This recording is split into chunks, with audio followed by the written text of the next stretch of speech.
ਸੁਭਾਅ ਤੁਹਾਡਾ ਕੋੜਾ ਕੋੜਾ ਦਿਸਦਾ ਹੈ। ਹਾਂ ਠੀਕ ਹੈ, ਤੇ ਭਾਈ ਨਹੀਂ ਵੀ ਡਰਦੇ ਨੇ? ਨਹੀਂ, ਮੈਂ ਪਾਕਿਸਤਾਨ ਦੇ ਵਿੱਚ ਮੈਂ ਤੁਹਾਨੂੰ ਅੱਜ ਹੀ ਗੱਲ ਦੱਸਿਆ, ਪੂਰੀ ਦੁਨੀਆ ਦੇ ਵਿੱਚ ਕਦੀ ਵੀ ਮੈਂ ਨਹੀਂ ਮੰਨ ਸਕਦੀ ਸਿਵਾਏ ਜਿੱਥੇ ਵੀ ਉਰਦੂ ਪੰਜਾਬੀ ਅਸੀਂ ਉਹ ਹਿੰਦੁਸਤਾਨ ਪਾਕਿਸਤਾਨ ਦੀ ਮੈਂ ਗੱਲ ਕਰ ਰਹੀ ਹਾਂ।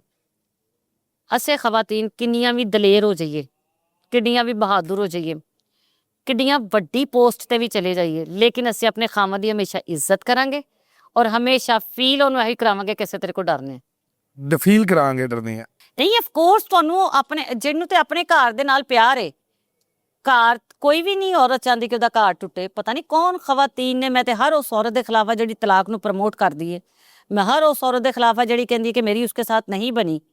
ਨਾ ਨਾ ਨਾ ਨਾ, ਹਮੇਸ਼ਾ ਘਰ ਭਾਵੇਂ ਕਿਸੇ ਦਾ ਵੀ ਏ, ਘਰ ਬਣਾਉਣ ਵਾਸਤੇ ਔਰਤ ਨੂੰ ਹੀ ਕੁਰਬਾਨੀ ਦੇਣੀ ਪੈਂਦੀ ਹੈ, ਔਰਤ ਨੂੰ ਹੀ ਕੰਪਰੋਮਾਈਜ਼ ਕਰਨਾ ਪੈਂਦਾ ਹੈ। ਔਰ ਇਹ ਇੱਜ਼ਤ ਉਹਨੂੰ ਮਿਲਦੀ ਹੈ ਕਮ ਸੇ ਕਮ ਜਦੋਂ ਉਹਦੇ ਬੱਚੇ ਦਾ ਵਿਆਹ ਹੁੰਦਾ ਤੇ ਉਹਨੂੰ ਪਤਾ, ਲੋਕ ਕਹਿੰਦੇ ਨੇ ਕਿ ਚੰਗੀ ਮਾਂ ਦਾ ਪੁੱਤਰ ਹੈ ਜਾਂ ਚੰਗੀ ਮਾਂ ਦੀ ਧੀ ਹੈ ਜਾਂ ਮਾਂ ਨੇ ਪਰਵਰਿਸ਼ ਬਹੁਤ ਅੱਛੀ ਕੀਤੀ ਹੈ।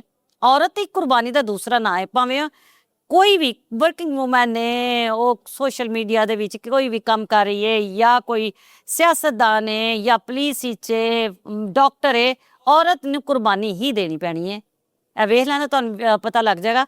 ਅਸੀਂ ਉਹਨਾਂ ਖਵਾਤੀਨ ਦੀ ਗੱਲ ਕਰ ਰਹੇ ਹਾਂ ਜਿਨ੍ਹਾਂ ਨੂੰ ਆਪਣੇ ਘਰਾਂ ਨਾਲ ਪਿਆਰ ਹੈ। ਮਰਦ ਹਮੇਸ਼ਾ ਆਪਣੀ ਬੀਵੀ ਦੇ ਇੱਕ ਕਦਮ ਅੱਗੇ ਚੰਗਾ ਲੱਗਦਾ।